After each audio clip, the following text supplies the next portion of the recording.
Di Rosario nga pala, tara angasan kita. Kung talaga maangas ka, paglalaga ng itlog, dapat marunong ka. Boiled egg. Sige, tara, laga tayong itlog. Step 1, lagyan muna ng tubig yung lutuan, syempre.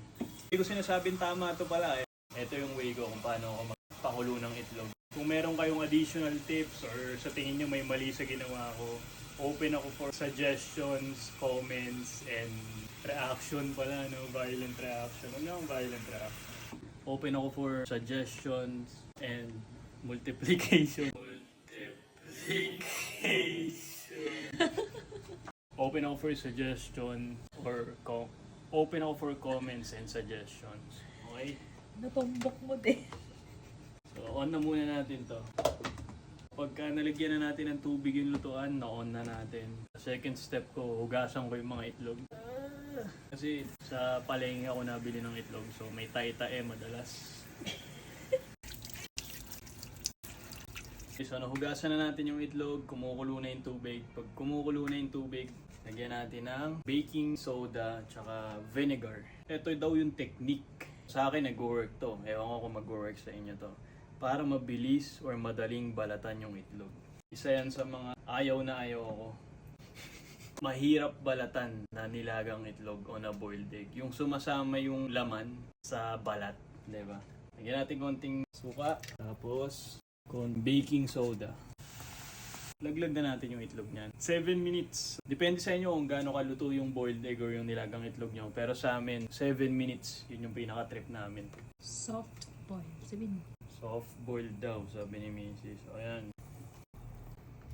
Hindi ako mainisi na tao, pero isa yan sa mga kinakainisan ko. Yung mahirap balatan na nilagang itlog or na boiled egg. Isa yan sa dalawang kinakainisan ko. Yung pangalawang kinakainisan ko, next time na nating i-reveal yan. Iko-content din natin yan. Hindi ako magaliting tao, minsan lang ako magalit. Pero pag nagalit ako sa'yo, ibig sabihin nun, sobrang sablay mo na. Baka pinadala na ako ni God sa'yo kasi pagod na siya sa kakupahalan mo. Hindi, joke lang. Peace. So, nalagay na natin dito. Hintayin na lang natin kumulo. Since malapit na siya matapos, next step, ice bath. Mini basin. Patayin ko na. Ano pong mga technique nyo para hindi na tayo mag-ice bath? Pero kami kasi ito yung alam namin. Ito pa yung mga isang madalas mangyari pagka yung isang itlog may maliit na crack. Ganto nangyayari. So medyo sumasabog siya pagka malakas yung apoy or masyado mainit yung lutuan. Sayang. Yung ganto, usually sinisave ko pa to kasi itlog pa rin to sayang Kinakain ko pa to Protein din to. Okay game, moment of truth. Parang medyo chill ako ngayon Disclaimer lang, ang sarap kasi ng workout ko kanina. Isa yan sa mga benefit na nakuha ko sa workout. After ng pamalakasang workout, sobrang chill sa feeling, ang sarap ng pakiramdam, di ba? Plus, kahit chill siya sa pakiramdam, at the same time, sobra yung energy mo. Mas lalo ka pang energetic throughout the day. Buksan natin tong itlog, tingnan natin kung mabilis balatan. Game.